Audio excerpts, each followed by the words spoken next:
Vamos a ver, ¿cómo es posible que una secta perseguida, nacida en un rincón olvidado del Imperio Romano, acabara convirtiéndose en la fuerza que moldeó un continente entero? Es una historia increíble, la verdad. Vamos a desentrañar juntos cómo el cristianismo hizo ese viaje alucinante, desde las catacumbas hasta el mismísimo trono imperial. Imaginaos la escena. Para los intelectuales del Imperio Romano, los primeros cristianos eran, bueno, esto, una religión de esclavos, niños, mujeres y mendigos holgazanes, o sea, lo más bajo de lo más bajo, una fe para los marginados, para los que no contaban. De hecho, un filósofo llamado Celso llegó a decir que Jesús era poco más que un impostor que usaba trucos de magia. Y aquí viene la gran pregunta, ¿no?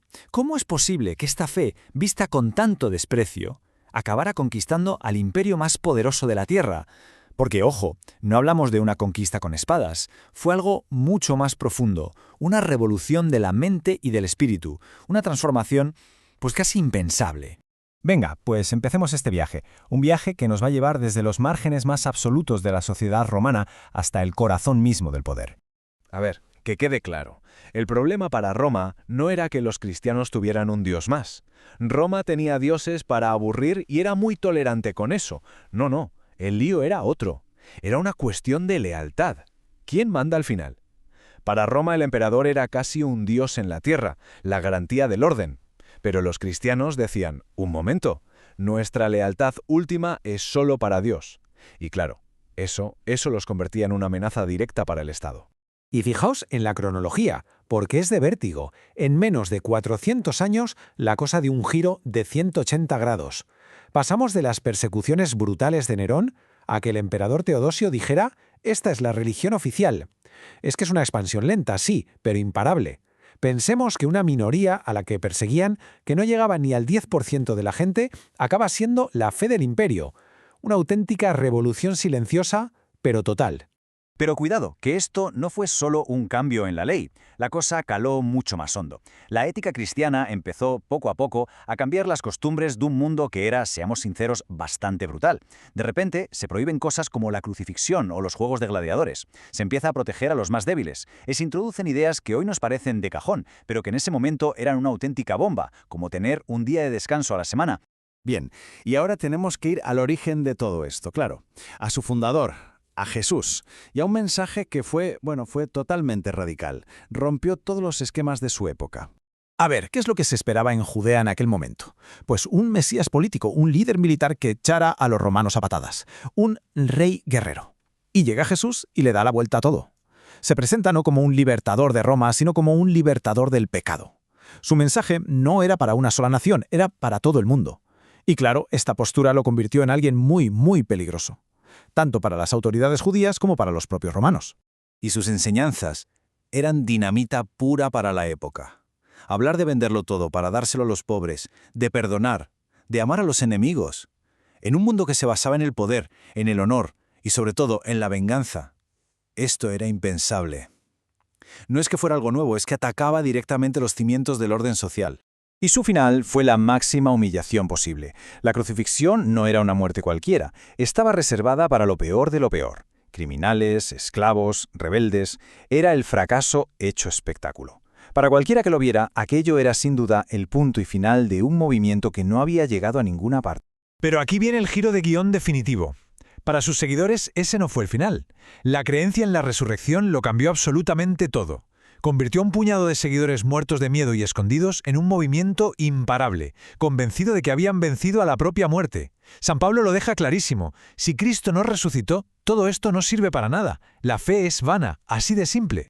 Claro, un mensaje tan potente y que se expande por todo un imperio, pues lógicamente empieza a generar debates. Y debates feroces, ¿eh? Cada comunidad lo interpretaba a su manera. Así que, para no disolverse, la nueva fe tuvo que hacer algo crucial, ponerse de acuerdo y definir con pelos y señales en qué creía exactamente. Su identidad se forjó, literalmente, en el calor de estas discusiones. Y la primera gran crisis, el primer gran incendio, fue el arrianismo. La pregunta era explosiva. ¿Jesús, el Hijo, es Dios de la misma naturaleza que el Padre o es su primera y más perfecta creación? Parece un detalle técnico, pero no lo es. Si era una criatura, aunque fuera la más sublime, todo el sistema de la salvación cristiana se venía abajo. La cosa se puso tan seria que la Iglesia estuvo a punto de partirse en dos. Y aquí vemos algo interesantísimo. ¿Quién interviene para poner orden? El emperador Constantino, un político que lo que no quería era un imperio dividido por una disputa religiosa. Convocó el famoso Concilio de Nicea para zanjar el tema. Esto nos enseña hasta qué punto política y religión ya iban de la mano. De allí salió el Credo de Nicea, que básicamente afirma que Jesús es plenamente Dios y que se convirtió en la base de la fe para la inmensa mayoría de los cristianos desde entonces. Pero no fue el único frente. También estaba el gnosticismo, que era un conjunto de ideas bastante particular. Para ellos, el mundo material, nuestro cuerpo, todo lo que podemos tocar, era una cárcel, algo malo creado por un Dios inferior. La salvación, decían, solo era para unos pocos elegidos, que tenían acceso a un conocimiento secreto, una gnosis. La Iglesia los rechazó de plano. ¿Por qué? Porque chocaba con la idea central de que el mundo es una creación buena de Dios y que la salvación es para todos, no para una élite. Y para luchar contra todo esto, para explicar y defender sus propias ideas, la fe no bastaba. Hacía falta algo más. Hacía falta la razón. Y para eso, los pensadores cristianos se fueron a la mejor caja de herramientas intelectual que existía, la filosofía griega. Y en este punto emerge una figura que es sencillamente un gigante. San Agustín, un intelectual de primera categoría del norte de África. Agustín fue el que demostró que el cristianismo no era una simple superstición, sino un sistema de pensamiento capaz de explicar el mundo de forma coherente. Lo que hizo fue una síntesis magistral entre la fe de la Biblia y la razón de los filósofos griegos, sobre todo de Platón, y esa síntesis marcó el pensamiento occidental durante más de 1000 años. Vale, hemos visto el ascenso, las ideas, las luchas. ¿Y cuál es el legado de todo esto? Pues curiosamente no es un legado de paz y tranquilidad. Al contrario, es un legado de tensión. Pero una tensión creativa, una tensión que se va a convertir en el motor mismo de Europa. Por un lado, la tensión entre Iglesia y Estado. Por primera vez en la historia, a esta escala, tenemos dos poderes claros, el espiritual y el político. En otros imperios, el gobernante era también el sumo sacerdote. Todo era uno. Pero en Europa, el trono y el altar nunca llegaron a fusionarse del todo. Siempre hubo dos centros de poder compitiendo, vigilándose. Y a esa tensión política, externa, se le suma otra interna, intelectual. La tensión entre la fe y la razón. Ese esfuerzo constante por hacer compatibles la revelación de Dios con lo que nos dice la lógica. Un diálogo que a veces ha sido un choque de trenes, sí, pero que ha sido el motor de la filosofía y de la ciencia en Occidente. Y esta doble tensión es lo que hace a Europa, Europa. Es su motor.